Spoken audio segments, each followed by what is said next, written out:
Hey, I just did I didn't have a horror here fixing my comms. I had I had my mic on mute.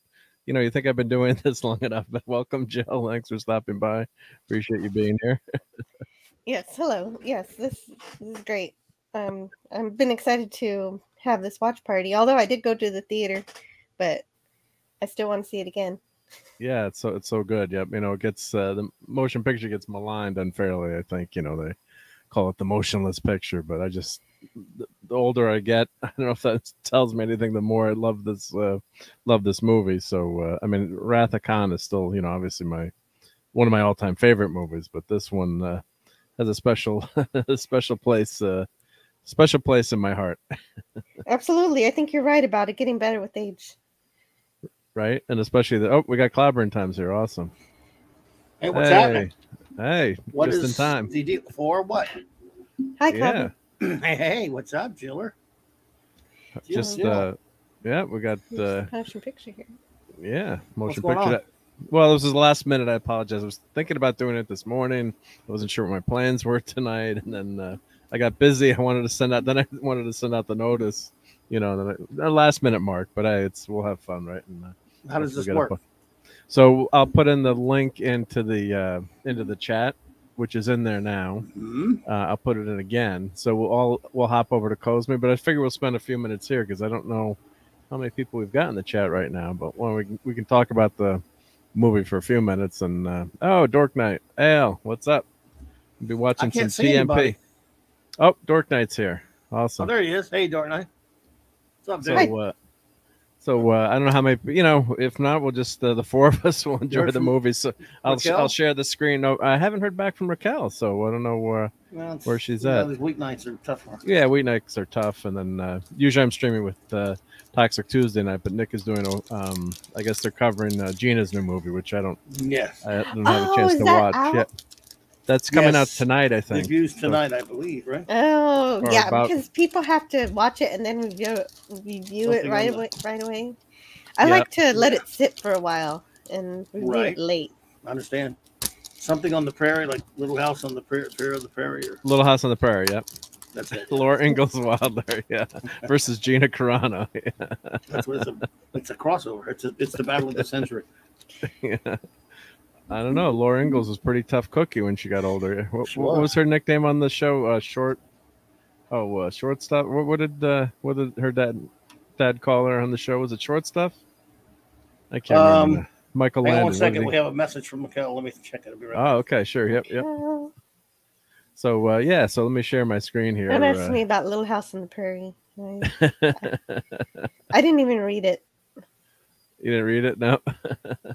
I mean, growing up in the 70s, that was like one of the, it was Happy Days, and that. Did you send her a link?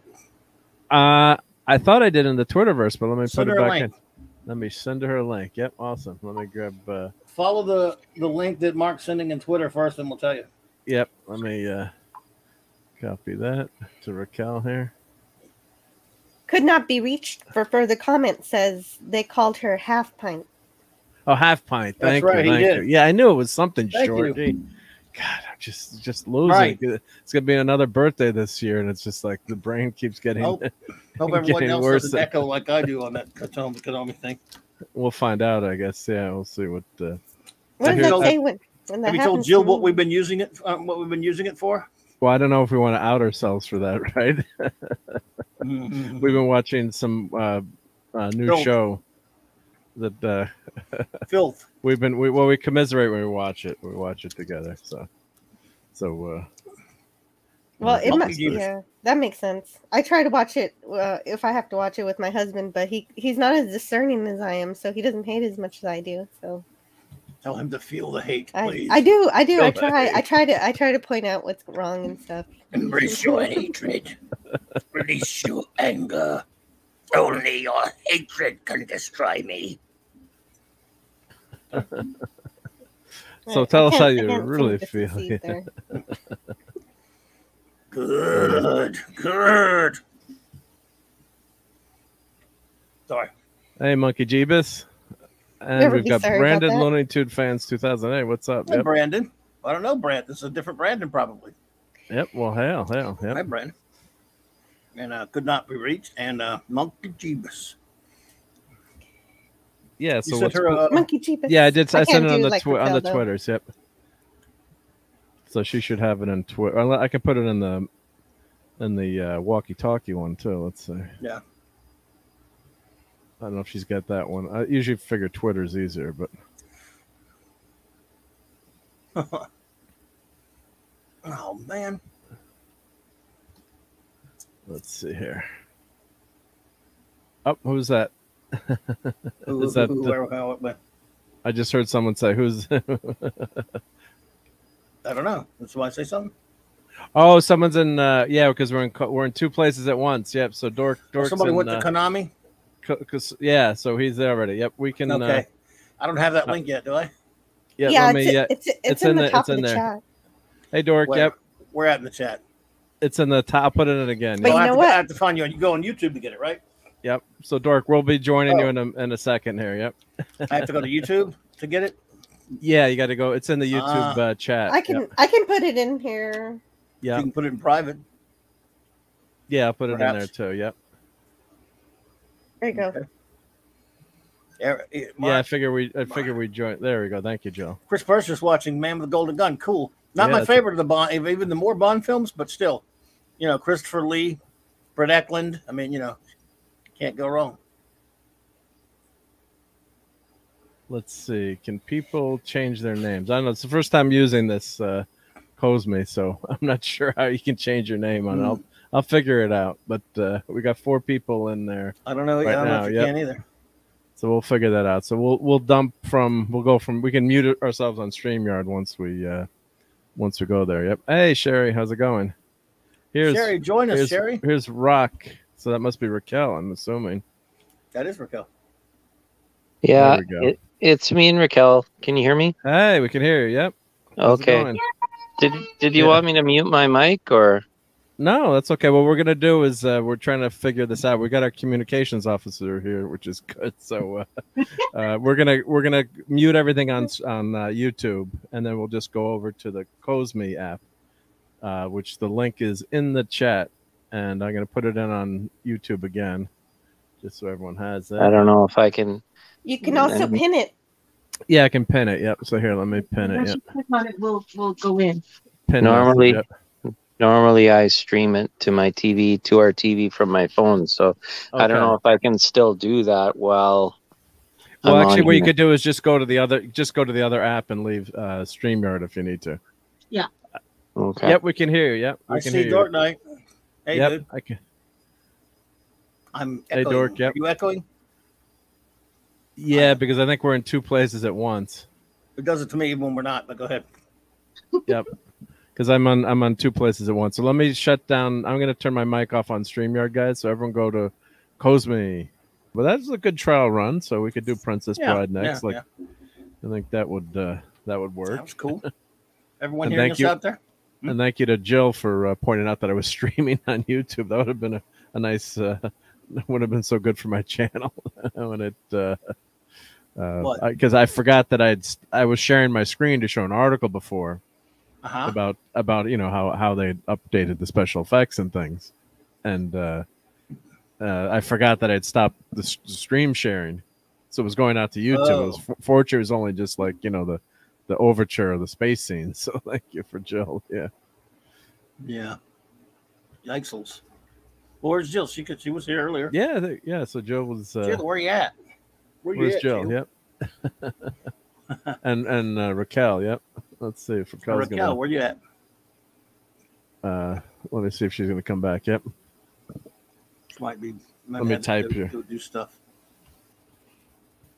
That was just so phenomenal. Yeah. Yes, sir. Well, it's just such an improvement too. Yeah, I thought so. I mean, you'd have to still though. Because there's still so many. I've watched the theatrical version so many times though that it's still jarring when I'm waiting for a line to happen that was taken out for the director's cut. There are a couple times when there are lines that are no longer there. The director's cut that were there in the old one. Oh, okay, so it messes you up sometimes. A little bit, let's see what oh, okay, that was you. Yeah, because I was in the movie theater and a guy kept quoting the wrong lines too. He was a Trek fan, but then in the end he's like, the heading is like second star to the left. I'm like, no, that's Star Trek 6. Jesus. Like that away. Oh, Well, that happens. Like but he got some of them right. Yeah. Don't quote if you can't quote. But yeah, but there are things like that. Like there were, for example, when the Epsilon station is destroyed, Yeah. Kirk gives the order, viewer off. But Uhura staggers for a minute and he's viewer off. He just like yells at it. Now that's out. He took it out. So I hear that when we didn't. Oh, you hear it again. Yeah, yeah. Yeah. So here's a quick article on how they, part of it, how they restored it. So, because for years, I mean, I'm assuming, we're all huge Star Trek fans, but to recap, so they had, obviously the theatrical version, which was super rushed to get to the movie theaters in time for December. So they said, I think they finished like 2 days, and Robert Wise was never, happy about. They said they delivered wet prints. They delivered, the prints to the theaters wet. Yeah, so according to stories I read about. Yeah, it was just so close to the, you got a deadline you want to hit, and they're trying to come back after Star Wars. So it's just on Paramount Plus right now. So like we've been saying, I've been saying too, if you want to watch it again, get Paramount Plus for the month or sub to it, and just watch this movie over and over. Raquel's on her way, by the way. Oh, good. And then they'll know, this is what you're watching. Or watch, the classic Trek. Because I think we got to give credit to Paramount for doing this version. This has been a long time coming that we've been waiting for this. So. Then they had a TV version, you can read in detail in some articles and things. But as a kid, I remember watching, they had, they advertised new footage and new scenes. Like they had was mentioning in the chat, they had an initial scene of Kirk going after Spock, once he gets after the mind meld. And there's some other scenes. But what Wise did, he and his crew, they said, we want to make a better version of this movie. So was it about 20 years ago? It was around 2000, I guess, or somewhere about that. Yeah, yeah. It's been a while, 20 years. Yep. So they got together and they did new special effects and a new cut. But back then they did the new effects in SD. No one knew there would be HD coming, or it wasn't filmed, so it was CGI and some effects that were done for 480p. So for years we've never had that director's cut in HD. So you could buy Wrath of Khan, you could buy the other movies in HD, but you could never get the director's cut. So they finally or it's 2001. Yep. So they and it's, in my opinion, it's always been the best version of the movie. Yeah. And of course they added Dolby, as they say, if you're Spinal Tap fan, Dolby Vision, HDR, and the Atmos. So I have like an Atmos sound system. Streaming, it doesn't give you all the effects. I'm waiting for, for once that 4K Blu-ray comes out, I'm sure it's going to be, the streaming, you still lose, it's not as good as the Blu-ray, I'm sure. So just looking for that. So I guess, for Iconicon, they're going to have, I think, these two guys on Retroblasting's channel to talk about finding Metassino, if I'm pronouncing that right. And they worked on this. They went through the archives. They found the original effects, and they scanned it back in. And they did a great job. Yeah, that's gonna be a great Iconicon panel. Yeah, looking forward to that. Yeah. So this is a great article by Fine about how they did it and what they did to do this new version, which is really a labor of love for the fans. Yeah, it's a little known fact, Matt Redstone, that is in fact Yul Brynner. He was a huge Star Trek fan, and he begged to be in that scene. Although I think he was already dead, wasn't he? Doubly, yep. And this guy said, yeah, he grew up on the classic TV show. Yep. Had to be home at 6 p.m. every night to see Star Trek. I grew up on classic Star Trek. Yep. So that's great. Yeah.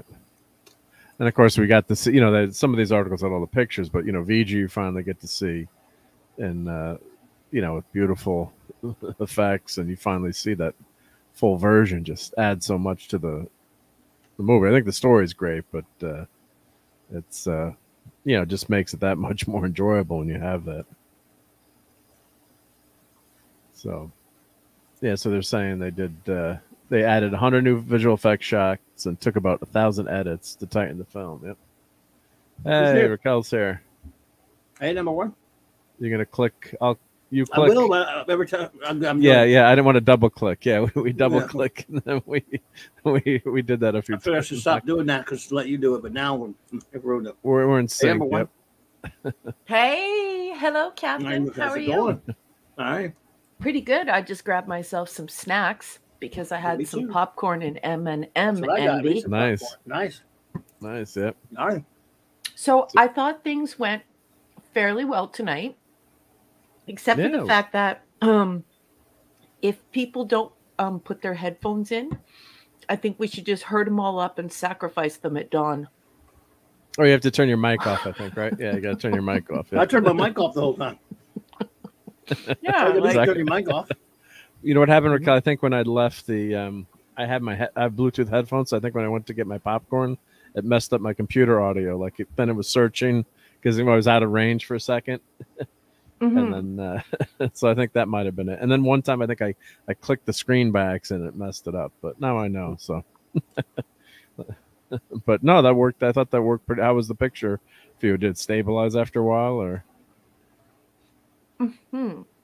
good. I like Max Redstone's suggestion. Let's just put him into the volcano. The volcano. Well, because like everyone's eager to chat, right? Because it seems like a promising mechanism for chat. The chat is good, yeah. But the thing is if you live chat with your mic, everyone has to be following the same rules. Otherwise, you feel like you're being driven insane by a whole bunch of people echoing simultaneously. All you gotta do it's a head desk moment. Well, you were hearing an echo the whole time, Raquel, or no? I just mean like when at the beginning and at the end. That's why I ditched out of my husband's telephone and went on my laptop. Yeah. When we're talking, that thing is very echoey. Yeah, I think, but that's the problem with movie, you just turn the mic off. Yeah, and Gwagnar. Yeah, totally.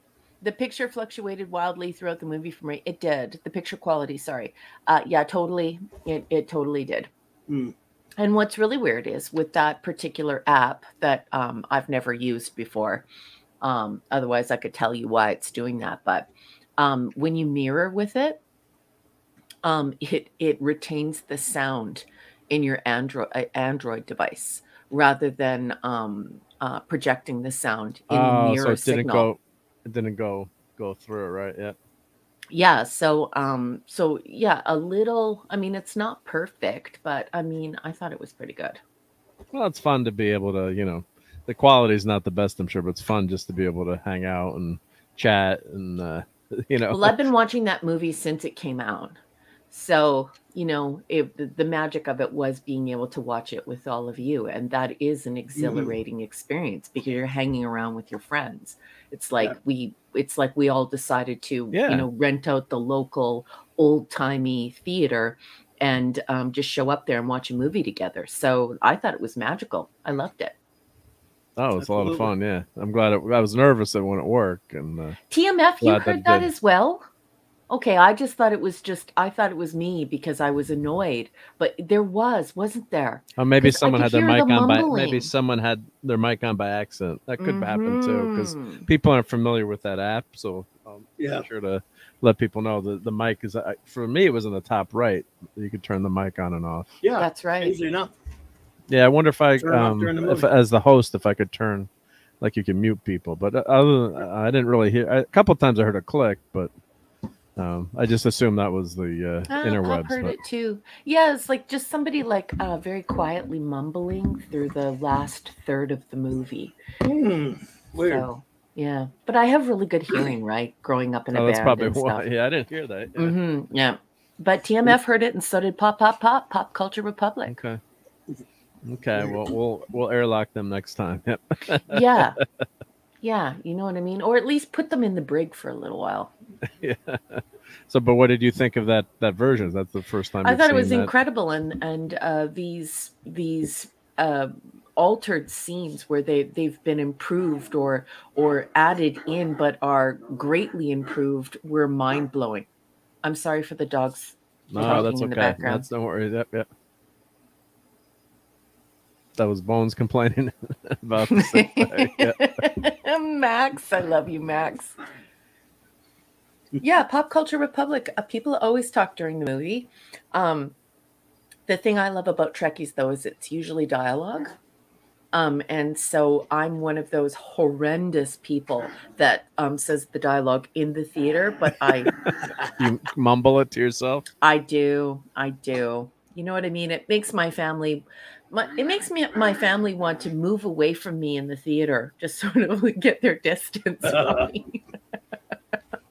Persis. Thank you for this, Eric. I'm not gonna risk playing anything now because last night I played a trailer the other night and I got shut down for 10 seconds of a trailer. This is Persis.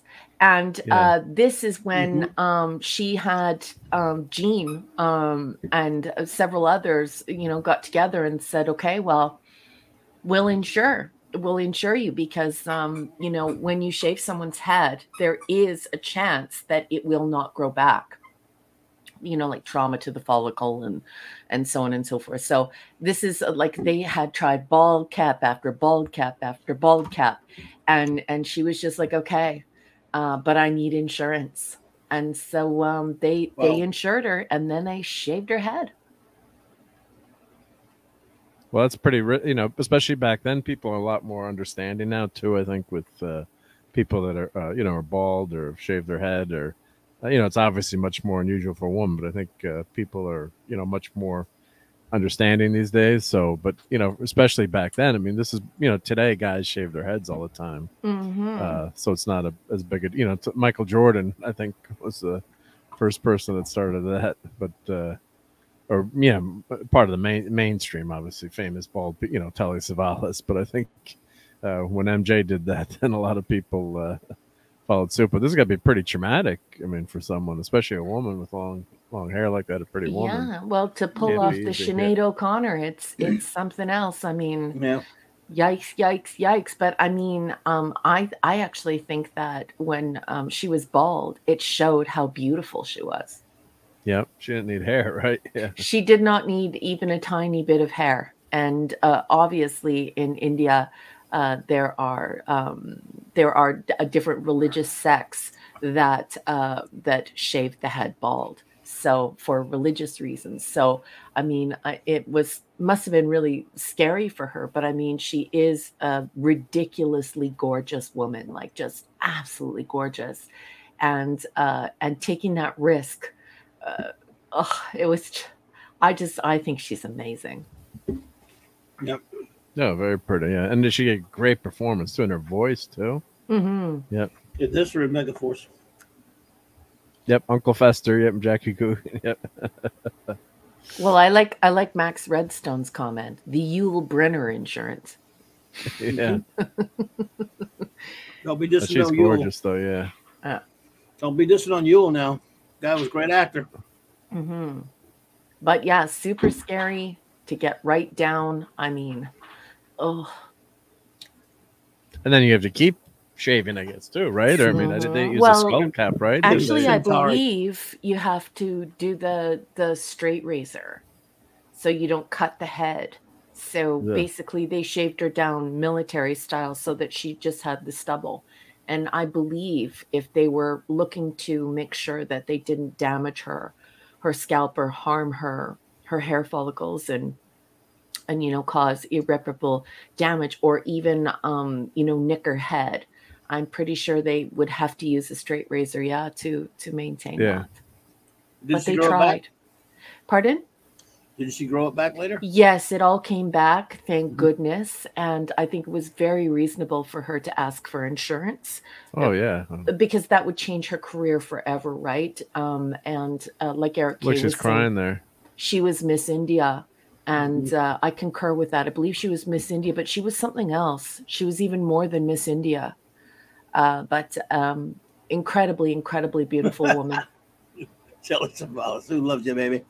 Yeah, she was beautiful, and she passed way too soon. That was She horrible. did, yeah. Yeah, she had cancer, unfortunately, and died young. Yeah. Yeah. Yeah. I mean, But that's, what a that's gotta be legacy. traumatic. Yeah. But what a legacy. What a legacy. I mean, she's amazing. What, this or and her voice was so great too in that movie too. I mean, I don't know if they edited it. Did they do any tweaking to her voice, or I guess so. at the when she was the probe? When she was the probe, I'm sure. Yeah. Well, yes, of course, right? But she has a gorgeous voice too. It just worked. It's such an exotic with that accent. And then to explain to people, the Deltons are in the novel, which I probably shouldn't have read as like a 10-year-old kid, but they. They explain they basically communicate through sex. So everything in their society is as a sexual communication or sexual. Sexuality is a huge part of their being. So that's why when that line, when she comes on the bridge, she's my oath on celibacy is on record, and everyone's like, well, what the heck does that mean? I'm telling all my friends, well, if you read the book, you would know.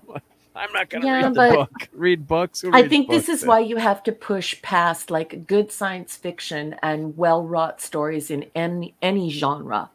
They provoke you to push past the walls of the story presented into the larger world, and you do it with your own mind. It's written on the mind's eye, and then you push those walls back, making the world larger and larger in your own mind.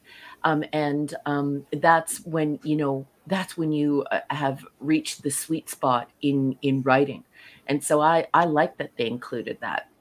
I in think the chat, you had people to were think. talking. It made you think, yeah. Yeah, exactly. And Clobby and I were talking about this on Saturday Night Star Trek. It's like when it's done really well, it leaves you asking questions that you can fill in the blanks for, and the world is enriched by it. The pretend world is enriched by it. Yep. But if you do a really crappy job at it, you destroy the world. The world is torn asunder. So I love that. And it's funny because some people in the chat were talking about the communicator wristbands. I love those. Yeah. And anyone who has read the Gene Roddenberry novel knows that they were supposed to be an implant. So his implant goes off. That's how he knows something's wrong. That makes sense, right? In the future, right? Because Elon Musk is talking about implanting chips in the human brain, right? So it's. I still have my novel. Yeah, I got to find mine and I have a first edition in hardcover that I got for Christmas from my husband. So extraordinarily expensive. It's in like unread condition. Nice. So it's like a monument in my book collection. Yeah, don't even open it. Don't even look at that. Well, I did, but of course I did. But I'm joking. That's I was very careful with it. Yeah. When the sky opened up, I averted my eyes and fell prostrate. Yeah. I genuflected before every reading. Because I haven't seen that I've never seen that in hardcover. I've only seen that in paperback. Yeah. You've seen it? Yeah. Yeah. Yeah, I have a first edition thanks to it's not a big book. It's not a big book. It's not a big one? No. Okay. It's kind of almost the same similar size or similar in size to one of the paperback, if I remember right. Yeah, exactly. They probably didn't. I'm guessing they didn't make too many of the hardcovers. I mean, I guess I've seen it. I don't have it. I think my friend, I think friend of mine has it. Yeah, but I would imagine the paperbacks. Claude has it. Yep. Of course, Claude has it. Of course, Minimus would have it. Minimus has everything.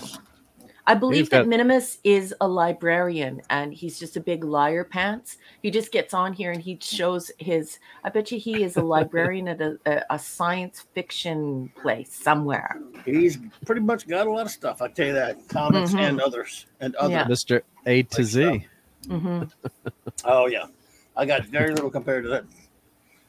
And did you notice that TMF came into the room tonight? Yeah, he's still here. He's TMF. here. I know, but Toxic crocodile Justine flu. and Phantom Outsider and Eric and Max and Jill, and there were so many of our friends there. That felt really cool. Like it felt like we all went to the theater together at one point before the person was like mumbling in his microphone and stuff like that. But that was a very satisfying experience. I'd like to do that again.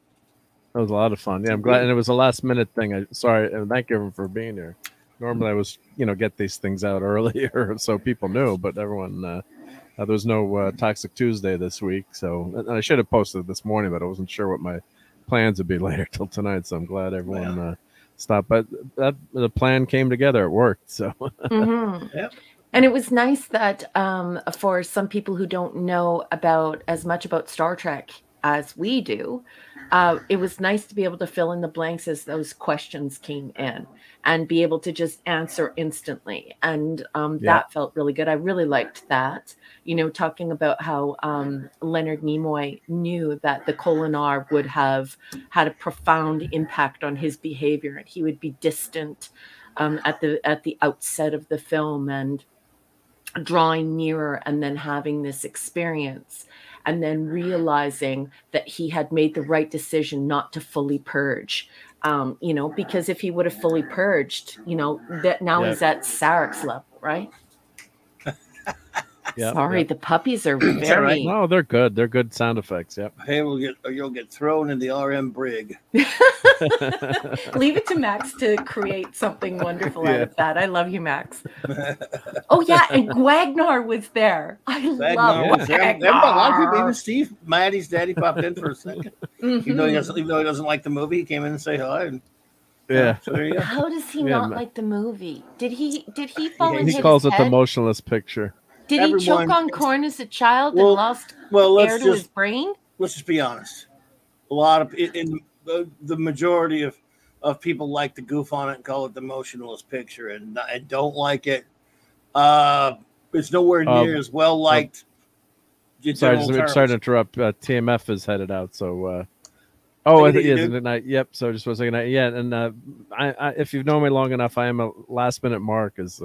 Even though I'm Swiss, I always do things last minute. Yes, he is. Usually it comes together. So okay, so TMF, I love you. Thank you so much for supporting this channel, this little thing that we did tonight, and just our community in general. I absolutely love you. I think that you are just such a terrific friend, and I just love you very much. And please send your beloved wife our kindest regards from all of us to you fine folks. Just love TMF. Love you. Be good. Take care, TMF. And before you run, here's my Spock that I got this week for everyone to see. The Mego motion picture Spock. So it's, not exactly the outfit, but pretty damn close. And it's got the colors and the right phaser. Those boots. He doesn't have the the boots. Those boots are made for walking. No, they're not. They're made for fishing. Those boots are made for fishing. Yeah, rain boots. And welcome back, Jill. Galoshes. Hey, do you know whose voice that was in the background? Everybody say hello to Jill. Anti-derivative Jill, my fellow nerd, is in the house. Hello, gorgeous. Hello, everybody. She does not like derivative things. Therefore, she is anti-derivative. Just so you'll know. I'm okay with derivatives. They're all right. You sure? Can somebody please put that up on the marquee? Toxic Man Flu just put, are those bugs? That needs to go up on the marquee immediately. Space Uggs. Yeah, let's see the boots. He shares them with Britney Spears. They're his Space Uggs. Well, here are the Spock boots. It's the original Mr. Spock Mego. So those look more like boots. Yeah. Those are better. Yeah, those boots are that's and boots are made for walking. But that was that new Mego that just came out. So just finally got that. It took like a year to get that. Yep. A year.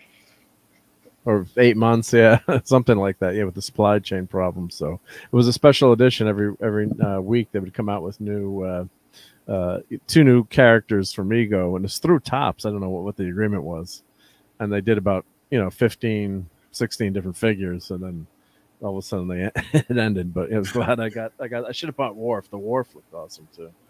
It did look good. Wharf, so Actually, the Wharf really did look good. Yeah. Yeah, I should have bought that one too. Phantom Outsider. I was weak. Oh God, thank Avis. I like that he thanked Avis. Proof, yeah. I like Avis. that. Photon torpedoes. We try harder. Yeah. Sorry, Chloe. Yeah, no problem. I'm being a child. I'm sorry. Are you acting like a child? I am. I've never eaten on air before because it's super rude, but I'm currently eating dark chocolate-covered almonds, and I have a half a glass of red wine. Do it. But Clobberin Times is an expert at it, though, right? We can never tell when you're eating M&Ms. No, you can tell when I'm eating stuff. I tell everyone I'm doing it, so what the hell? But you don't hear him eating. You hear the little bag crunching. Oh, that's true, too. I like the bag. That's my favorite part. And that's when I know whether or not he's eating popcorn or whether or not he's eating M&Ms because I can hear the bag moving. Yeah. You even know when I'm eating cereal. Yep. I do know when you're eating cereal. I love you, honey. Love you. So, Joe, is that the first time seeing that version? Have you seen that the 4K version before too, or? Yes, I saw the 4K at the theater the other. Oh, that's right. You said you did go. Yep. It's not shown in Canada, so I'm in my area of Canada, anyways. Not even at the planetarium. Mm-hmm. So that's really upsetting Sucks. Because this is planetarium sci-fi. That's what this movie is. Right. This movie isn't, pew pew. Let's go out on an adventure. This is futurism. This is planetarium sci-fi put in celluloid. So incredibly disappointing that I had literally nowhere to watch it. We should do this for Max Redstone since he's here. Oh, here you go, Max. No, belay that phaser order. Sorry. That was well done. Everyone in the movie theater was like, why is it time slowing down? Like it's the wormhole effect. Yeah, but they phoned that into Asimov. That is right. They phoned it in. They actually took the phone on a cord directly to the place where they were filming it, and they all had a discussion about whether or not the physics were correct. That isn't fan lore. That's not something that somebody's going to read on IMDb, and it's probably not true. That's a fact. Isaac Asimov was a scientific consultant for this film. And I believe it was initiated at that scene where somebody said, okay, let's stop for a second here. If we want to be taken seriously as far as the science goes, is this even possible? This is going to be incredibly expensive to do. Is this possible? Are we doing this correctly? And that's when they phoned Isaac Asimov. And Isaac Asimov said, this is how you do it. And so I'm very proud of that scene because, like I'm always telling people who hate this film, this is a planetarium movie. It's not a pew pew movie. It's planetarium gone celluloid. And so I'm very proud of that scene because we're watching actual physics and this futurism and the way that we're playing with this science and trying to unpack it, figure it out, and move it forward. Yep. Yeah, that's what's so brilliant about it. It's just it's a thinking movie, right? I mean, as much as I love Star Wars and that action fantasy, and there's a place for it when you're in the mood for that, but there's something that's just so fantastic, and I don't think it'd be a lot tougher to make a movie like this today. Once in a while you do get thinking sci-fi, but it's more along the lines of an Independence Day. Versus what was a movie that was out a few years ago with the time travel the astronaut goes through time and then he the Christopher Nolan thing. Christopher Nolan one, Interstellar. I was going to say Interstellar. Yeah. I didn't really like the movie that much, but at least it tried, right? I mean, it wasn't a shoot 'em up, so no. I don't know what. But I've noticed that they don't stick with me. That the new ones don't stick with me. And Pop Culture Republic and I often talk about this, and so does Hungry Boy. Hungry Boy joins in our little party, and we always say that it's just too much CGI. Our brain is not doing enough work to commit to the world being created.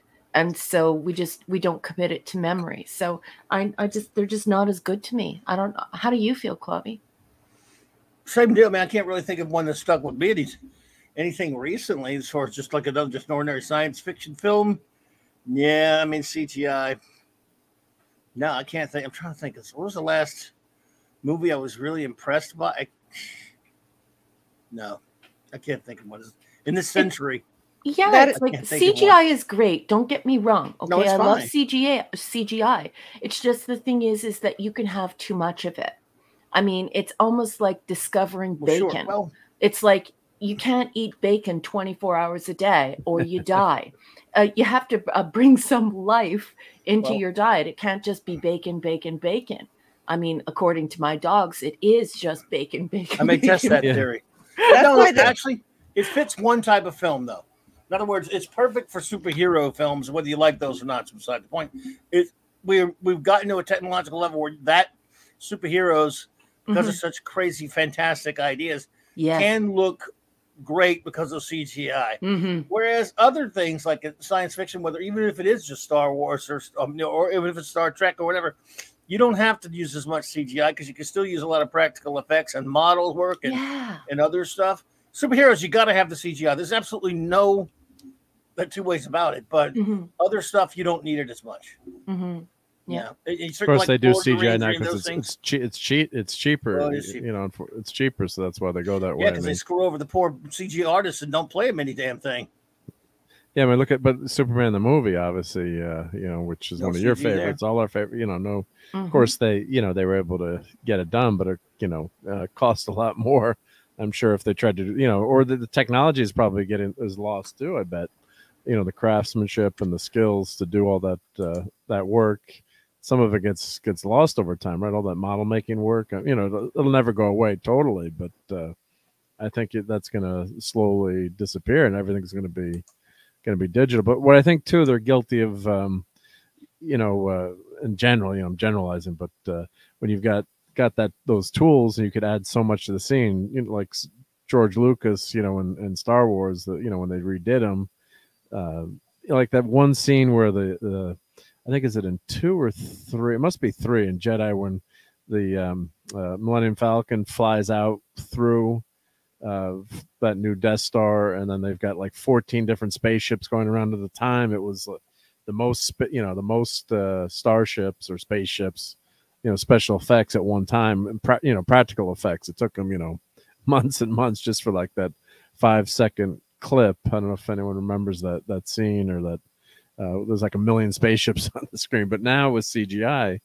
you can go back and throw 50 more when you don't really, human eye can only follow so much. So they just kind of overdo it, right? And I'm guilty of that myself with a lot of things. So just because you can do it doesn't mean it's better. Well, yeah, and the thing is that you can have too much of a good thing. You just really can. You can have too much wine. You can have too much champagne. If you put bacon on everything, you lose your sense of taste for everything. There's nothing worse than having a filet mignon and somebody's wrapped it in bacon, so just the whole thing tastes like bacon. It's great. We're enemies now for life. I'm sorry. Sorry. When I go to Texas de Brazil, my favorite thing is the filet mignon wrapped in bacon. I was just gonna say.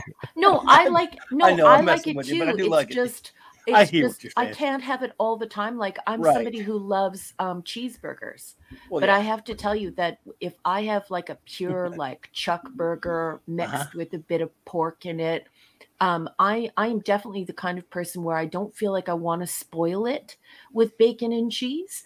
I want to I just want to put a little bit of mustard, maybe a tiny bit of ketchup on it, and just have that charcoal, that really nice smoky charcoal flavor. Right. So I got Raquel, I got to ask a hypothetical. What would you do if a certain member of your family came over and you made them filet mignon and they asked for the ketchup? That would never happen. No one who shares my DNA is that annoying. They're out. They're out. Okay, so they're there's getting kicked out of the family house. members who remain anonymous on not my side of the family, but on another my side of the gosh. family, and my mother-in-law. No, they're never going to hear this anyway. But there's one segment of her family they have to put ketchup on everything. So they made filet mignon, and then they asked for the ketchup. I would have been like, no.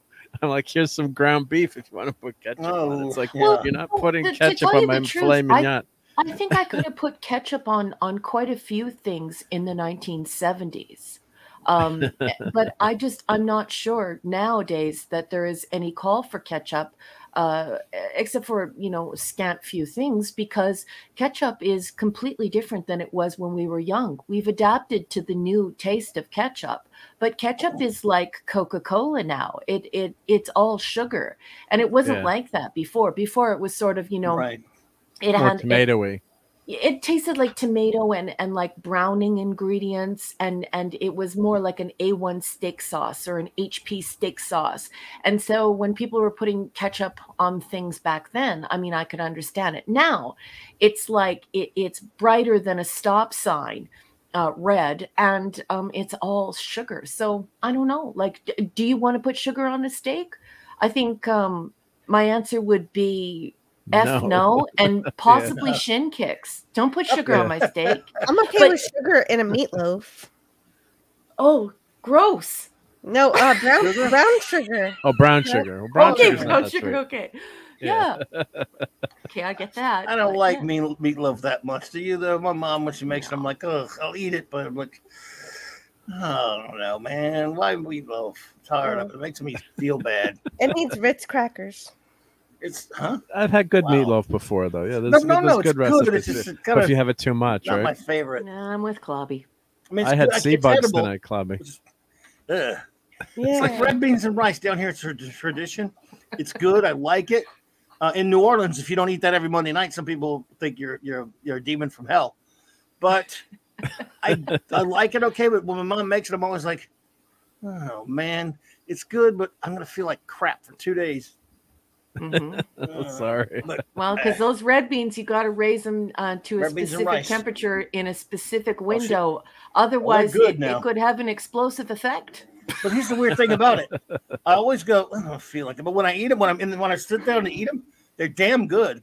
I mean, she makes them fantastic. She's a great, and better than you get it in some places. I wasn't just recently, my kids or whatever, they went to some Creole restaurant downtown New Orleans and ordered the red beans and rice. It was ridiculously expensive.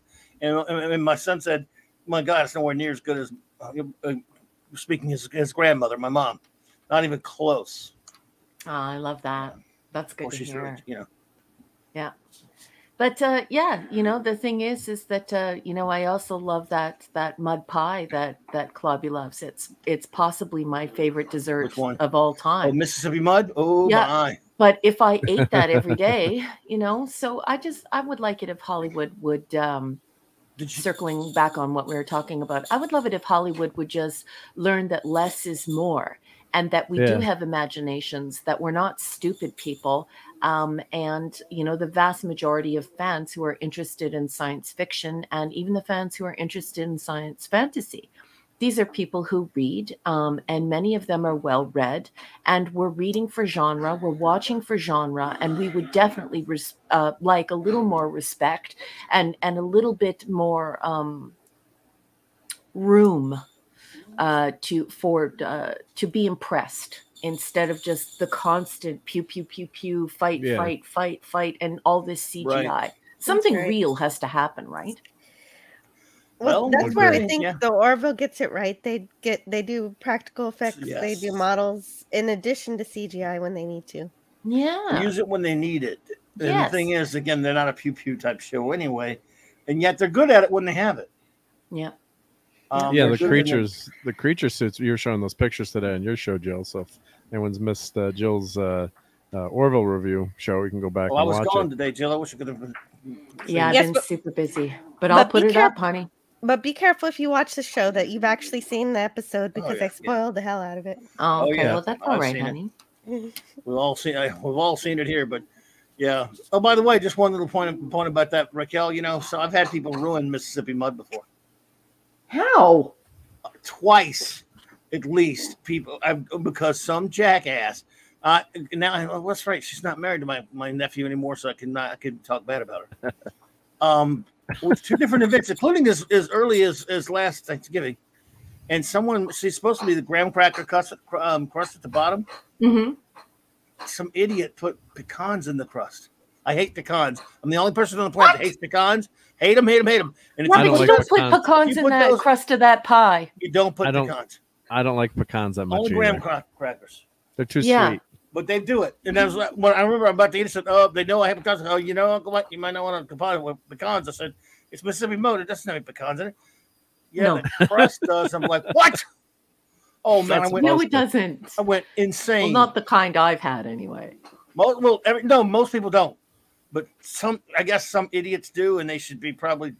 They got that from the internet, probably. No, they got that from being in Louisiana. Everything's pecan.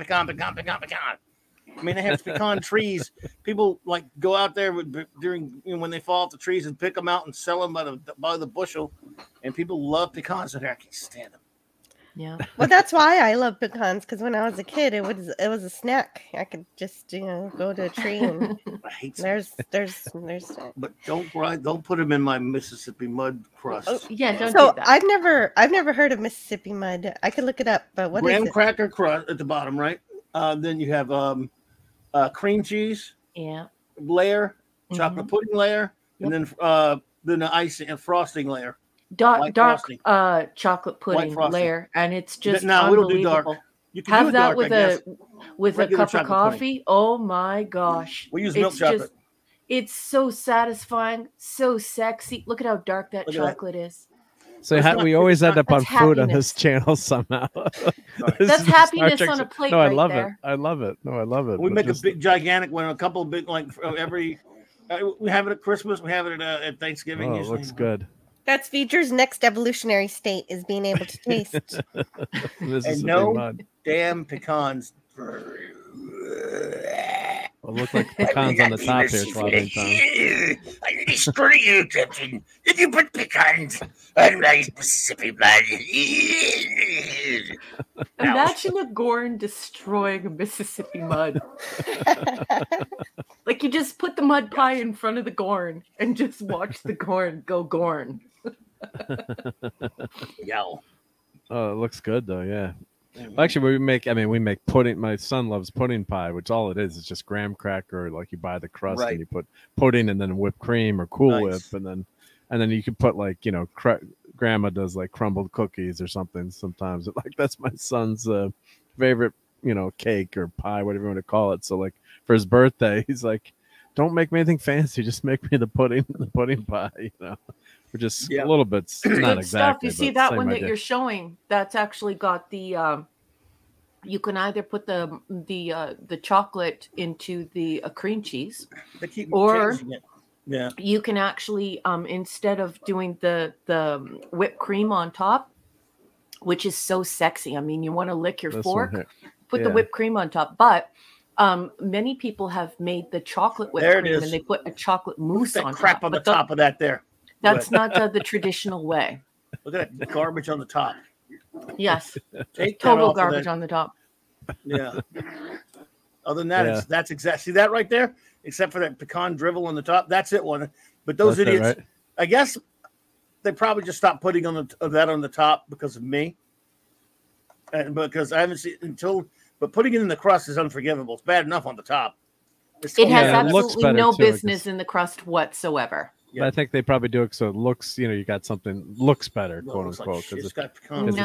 But who cares as long as it tastes good, right? And those dark chocolate cookies. I think if you use those plain dark chocolate cookies instead of the graham cracker crust, that's fine. But if you start adding nuts to the cookie crust, you should be smacked about and possibly receive shin kicks on top of being slapped about.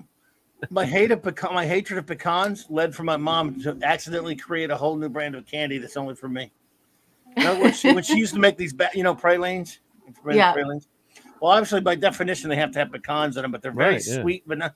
Well, she would make them, and she used to get end up with a big the stuff before she put the pecans in it. I used to go in there and grab it before she would put pecans in it and grab big stuff out of it. And it's so good. It's like my favorite thing ever. But when you put pecans, it's garbage.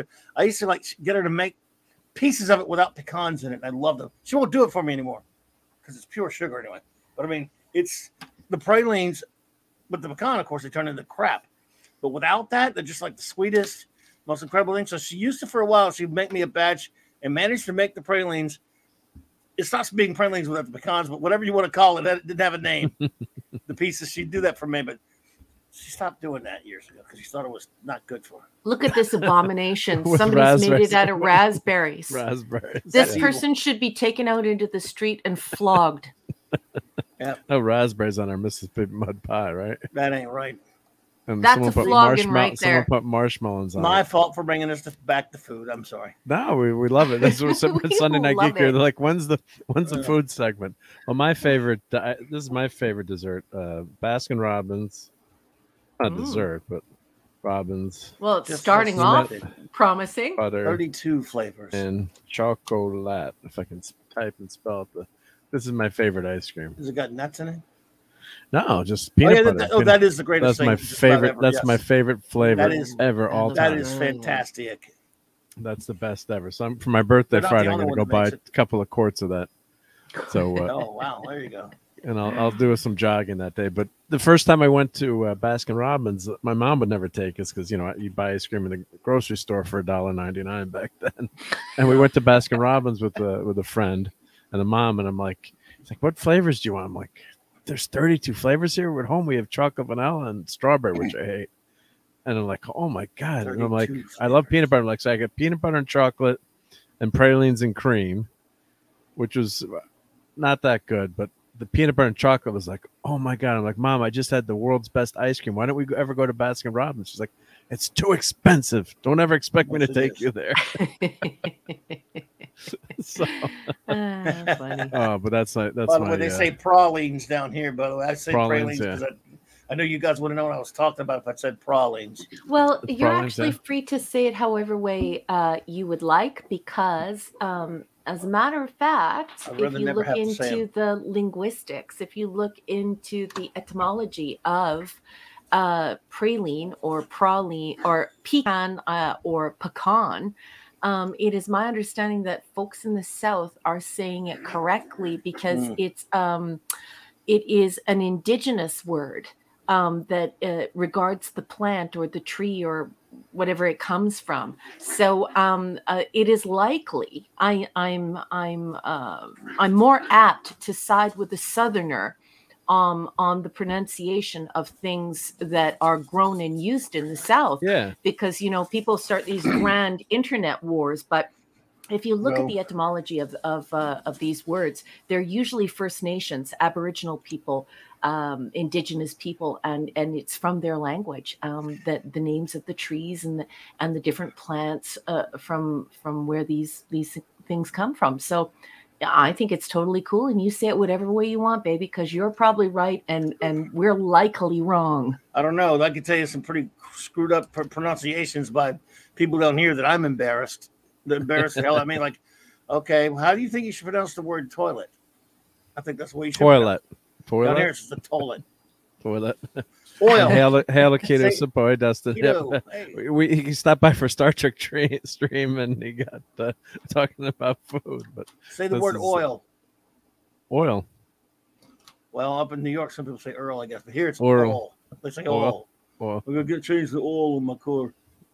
So yeah, we're there in no position down here to tell anybody how to pronounce anything. Yeah, everyone has an accent, right? That's the funny thing. It's like I always tell this story. Like, I was talking with some New Yorkers, and they're like, some Yorkers. Southern people are like, could you listen to their accent? Their accent is so horrible. I'm like, well, you have an accent. What do you mean? I don't have an accent. It's like, Oh, you definitely have an accent, honey. yeah, it's like everyone has an accent. There's no one Yeah. that does not have an accent, The New I know. Orleans accent. right? I mean, but that's what makes Yeah. people's voices it's interesting to Mm-hmm. to hear. But yeah, it's just so funny to to hear people say that they don't have an accent. It's like, what do you? Did you ever go somewhere else and see how they react to your voice, right? If you're from Boston, park your car. You know, it's a great, it's a cool accent. I mean, remember that at the beginning of Jaws?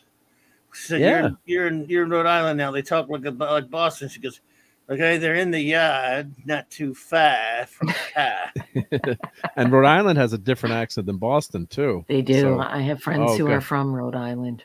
There's a very distinct accent. There's some of the words, like one of on the family, someone was pronouncing, like at our wedding, they were talking to meeting some new relative, you know, on my wife's side, and I'm like, what did she just say?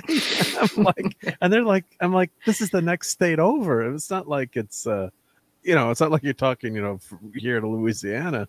It's like you can drive there. And Rhode Island's is such a small state too. So, but like in town, there's a street called Juanita, and the new people that moved in, the Ferners, are calling it Juanetta. And so, like a kid, I was driving a kid home one night and he's like, I live on Juanetta. I'm like, you know, that's Juanita. He's like, no, we all say Juanetta. I'm like, well, it's been Juanita for the last 100 years. So that's, you know, a lot of the street names are based on Indian names. So who knows if I'm saying it right? But it's always been Juanita. It's like, so whenever I see someone on that street, they're like Juanetta. I'm like, you're a new transplant here. You know, it's Juanita. So Juanita. Wow. Yeah, it's funny. It's funny. I when I was very young, I was always around my Irish relatives. And so when growing up and then moving to the West, whenever we would say potato, I thought it sounded insane because it just rolls off your tongue and you just say potato. And so everyone here thought that was like crazy. And then I'll never forget the first time my husband and I rolled up to an Irish restaurant, an Irish breakfast house. And everyone was Irish, fresh off the boat. And of course, they'd been mocking my accent and the way that I had said things my entire life. And and the waitress came over, the server came over, and she says to my husband, you know, so how would you like your eggs? And he says, over easy. And she says, how do you want your potatoes? And just the bells and whistles went off, and I almost cried. I just thought it was so crazy to have someone saying it the same way that you've been saying it your whole life, even though you don't live in the region or around the people that say it that way anymore, right? So hysterical. No, it's awesome. Yeah, well, that's what my dad would always say, that, you know, he was Swiss, so his joke, he would actually say crap. I wish I had it recorded him saying crap, and bullshit. He would say bullshit, but he would always say, like, he would say develop, but develop, like he would. But I couldn't hear his accent unless I heard him on like a, you know, home movie or something, because you had grown up with someone, you know, with that accent. So I was erased from I don't know the way your mind works. You don't hear an accent unless he really screwed up a word, like develop, like real bad. And they would get mad at you if you said like you were putting the wrong emphasis on the wrong syllable. Yeah. He would get really mad. But he said when he knew English really well, he's like, when he started to think in English, he said that's when he knew he'd been what a converted. clever thing to say. That is true. Once you start thinking in another language, that's when you start, you know, that's when the gears start turning. But yeah, everyone has an accent, and to everyone else, and it can be a source of great fun. Oh yeah, a lot of fun. Yep. But why don't we? Especially Google Maps. Oh yeah, you can see everything on there. God, it's amazing. Well, I was just gonna say, why don't we round this corral up and head on out soon? But maybe get everyone last words around the horn. What TMP means to them. So why don't we go with let's see, I'll flip a coin. We'll go around with Jill. Jill just muted, so we'll go RM first. Yep. Okay, well, I think you all have heard me say this 1,000,000 times, but I believe that TMP is the greatest science fiction film of all time. I don't even think anyone else even comes close. That's just how I feel. I think TMP is pure futurism. It's a nerdgasm. It's a way of seeing our utopian future, and it's a way of us regular people who aren't involved with engineering or astrophysics or any of these things. It's a way of it facilitates the visualization of our potential, and it does it in a scientific way that can be respected, and that is intelligible. It's something that can come to pass. It's futurism. So because it has that planetarium sci-fi feel, although it's celluloid and Hollywood and very sexy, it is the best science fiction film of all time. It's not even close. And there have been many times in my life where I would say that it's the best film of all time ever. Because, I'm a communications and technology scholar. I'm a science fiction author. And I want to be like Gene Roddenberry. I want to be Gene Roddenberry when I grow up. And what I mean by that is to be very humble and not mocking in any way, but to come from to look at life like a child, and to see the potential in human beings, and what we can create together if we're willing to go to the same positive places, and if we're willing to work together. And that's a utopia I believe in. And so it's not just a movie. It's not just futurism. It's not just, it's not just entertainment. It's inspiration for scholars and technicians and futurists and inventors and physicists worldwide. And so because of that, it's just simply the finest work ever. And I hope people will look at it from that perspective and truly enjoy and come to grips and marinate in what is intended, what is being said, and the reality that is created there, and appreciate it and celebrate it. And that's it. It's the best. Very well said. Very well said. Yep. So we'll go to Jill. So I was a bit of a dunderhead the first time I watched this movie, and I thought it dragged, but the more I watched it and finally paid attention to the story, and like Raquel said, the science and the parallels of V'ger with Spock, I finally fell in love with it, and I'll watch it again. Yay! Yeah. Please continue. Well said. Well said. Yeah, okay. absolutely. And then we'll ask for Clobberin Times' opinion on this great movie, in my unbiased opinion.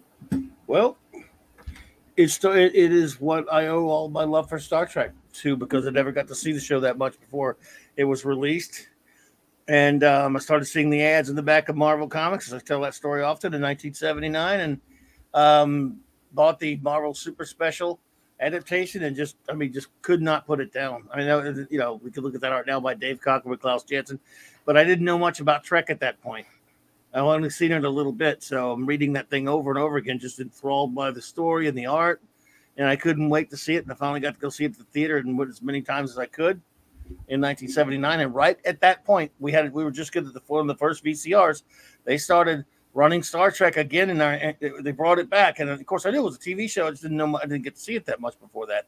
And I was only 15 years old, so I'm a late bloomer to Star Trek. And then I started recording it and just watching it over and over again. Fell in love with it, because so I owe my beginnings to the motion picture of Star Trek. But it's not just that. I think it's a wonderful film. I just adore. I've watched it so many times. When it finally came on a videotape around 1980 or 81, it was like, and it was a quote unquote the special edition. It cost about like $80, but I had to have it. And because VHS tapes of movies were expensive back then. Atrociously expensive back then. Had to have it. And I love it. And I've watched it over and over and over again. That's why when we're watching this director's cut, like I said, I was telling you this earlier, Mark, before everybody got here. There's certain lines from the theatrical version that he took out, and which is fine, but there's nothing really, I'm not angry about it. But he took them out, right? Well, I've still seen that theatrical version so many more times than I've seen the director's cut, which I have seen a lot. But every time I keep waiting to hear it. They're nothing. I mean, they don't really mean much. I granted, but I'm still like, wait a minute, that's not what What's the happening? millions of times I watched it when I was younger, and even throughout the 80s and 90s and repeated viewings. They changed. They took, like I said, one of the examples of many was when the Epsilon 9 station was destroyed, and Kirk says "viewer off," and Uhura just sits there and hesitates. She's just mesmerized, Shell-shocked. and he yells again, "Viewer off!" They cut that out of this one. Yeah. They cut a couple of other lines here and there. They did. And because I read, it was funny. I told Raquel about this once. I read that comic so much before I saw the movie. Yeah. There's a scene in the comic book that must have been from the script, or I don't know if it was filmed or not, where when Bones says, "Jim, you're pushing. Your people know their jobs." That's in the movie. That's that. In the comics, so do I, Bones. But it was never in the movie, not even in the theatrical. But every time I watch, I hear that for some reason. Yeah. I wait for him to say it because I'd read the comic a billion times before I went to the movie theater. Yeah. So this movie is so important to me. It's difficult for me to ever even put it into perspective how much it means to me. I love Wrath of Khan. I will say that. It might be my favorite, because I understand something about Star Trek movies. As much as I love all of them, they all take a back seat to the series for me. Yeah. I love this movie. I love Wrath of Khan. I love Trek 3. But when I make a top 25 stories, I wouldn't put any of them in there. I love the show that much more, but because I think Star Trek needs to be on TV. But man, this movie started it all for me. Yep. That's great to hear. Yep. So I'll sum it up. What the movie means to me. It's just I just remember my friend Larry. If Larry's out there ever watching this, it's like, oh, you got to see the Klingons getting destroyed. You know, that opening scene. It's so amazing. You know, for us as young kids, it was just it was just the special effects were so well done. But then the movie hit you on another level, like you guys have all said so well. I think it's the most Star Trek of all the movies. It is. As much as Wrath of Khan is my action favorite. I got to see it opening night and met Leonard Nimoy, which is so amazing, and so that jades that memory of that movie. But really, that's just an action revenge tale, and don't take that the wrong way. It's probably my top 3 movies. Yeah. But this is a movie that makes you think about the universe, and that line that Spock. This is probably the best Spock movie, I think, or some of the best Spock lines too. When he's I'm crying for V'Ger like he's a brother, and the lines about it's just not all logic and emotion. There's got to be something else out there, and we're all looking for a meaning to life, right? Yeah. Right. Yeah. So that's why that movie, as I get older, gets better and better. And of course, kudos to watch this on Paramount Plus. Get by the Blu-ray when it comes out, everyone. It's just such a fantastic labor of love by all the people that put this movie together and redid it. Like when I was in the movie theater, especially listening on the computer, it's maybe not as easy to hear, but you can hear all the crew sounds, the background chatter of the crew on the bridge, which is just so cool to hear that, and just all the what they did, and seeing V'Ger and all the effects. And over the years, I've watched the director's cut many more times than the theatricals. I got to go back and watch the theatrical a few times more now just to compare it. But just the you don't need to have great effects. Of course, we love the movie. With I shouldn't say great effects, but the sharpness of you don't have to watch it on Blu-ray, but it's just icing on the cake. And I just love the story in this movie. It's just so star, and all the stuff, the emotionalist picture. I think this version actually picks up the pacing a little bit and the way it's cut. I don't find myself, there's not one dull moment in this movie. I mean, maybe for the maybe if you've got there's some people that say that the Lord of the Rings is too long. The Hobbit's too long. The Lord of the Rings trilogy is too long. And you know what? I love what you're saying, because all you bring to mind is that if you really love a book, isn't it wonderful to have different versions of it? Isn't it wonderful to have it in the original pocketbook or the paper mass paperback, and then to have it in the trade back, and then to have it in the hardback, and then the collector's edition? No one can fault you. I think that what you're saying is just absolutely brilliant. I love your comments, Mark. Oh, thank you so much. Thank you. Appreciate it. Yeah. Everyone had some great comments tonight. And just, God, this was a lot of fun hanging out with everyone. I guess we'll do it again, maybe with the Princess Bride or some other movies, because it is like being with your friends, in the movie theater. And, that's what we do for parties sometimes, or, hang out, you watch a movie, of course. Then you can yell at the screen, and once in a while, like if I'm watching one of these, a friend will tell you, "Shut up, stop quoting," because then like if all of us were in the movie theater together, we'd turn like Could tonight you when we imagine lost Clobby the night? sound. No one would be sitting with us. Everyone would walk away. Turn it off. They would be like, let's get away from these two clowns. These weirdos, yeah. So I want to thank everyone who hung out tonight. That's true, Max. That's true, Max. Yep. So I would thank, of course, Clobby, Raquel, and Jill. Thank you so much for hanging out tonight. Well, thank you for having us, and thank you for facilitating this, and for bringing 14 different people from our community together to celebrate this fine film. Thank you for creating this space for us, and thank you for allowing me to be a part of it. Thank you for being so thoughtful, sending out those invitations, facilitating it, hosting it. You are a terrific host, and we all had a ton of fun tonight because of you. And so, sign me up. My captain and I will be here. All you have to do is call our name, and we'll be here. So terrific job tonight, and thank you so much, Mark. Glad everyone enjoyed it. Glad it worked. And yep. Well, here's to the next time. And check it. Obviously everyone, the show notes, they've got Jill's channel and Raquel's literary works you can buy in Clobberin Times. I think everyone that's here now is subbed to everyone. So, but yes, yeah. So we won't go through that, but just tomorrow night we'll have the club, or tomorrow night. It's tomorrow night. Thursday night. Well, that's right. For me, it's tomorrow night. Thursday night we'll be. That's true. We'll be back together for the clubhouse, and then Saturday night, I guess Raquel, you will not be here. Is it this week? I have a Father's Day weekend commitment, something very important brewing, but I will not miss the clubhouse. But I love you all very dearly. But you also, all of you know how much I love my family and how much my family means to me. So I have some important things to do this weekend, but I take this very seriously, and I would not do it unless I was called to the duty of my family, which is incredibly important to me. So I am going to miss you all, and I hope you all have a wonderful time on Saturday night Star Trek, and that it's a cool night. And I know it will be, because the coolest people on the internet will be there. Yes, that's for sure. Yep. So we'll have a great time with your family, and then I probably can be able to join on Saturday. So I guess we'll talk. We'll talk some. We'll track. We'll try to make do without Raquel. You're irreplaceable. We'll never be the same, but we will track. I love you guys Jill, so of course, much. you're invited if you're able to make it. Oh, thank you. As well, and we'll see if LT wants to. I'm gonna send him an invite, and we'll do our thing. We'll do something. So we'll figure. We'll watch this movie again. No, just kidding. We will talk some Trek. Max Redstone's taken over my job of yelling out "Duty." All right, everyone. Well, I'm gonna play the outro in a second, but thank you everyone for being here, and hope you enjoyed it. Sounds like everyone did. So I'm gonna put that overlay up. So again, go watch it on Paramount Plus and buy that physical media when it comes out. So hell yeah. Yep.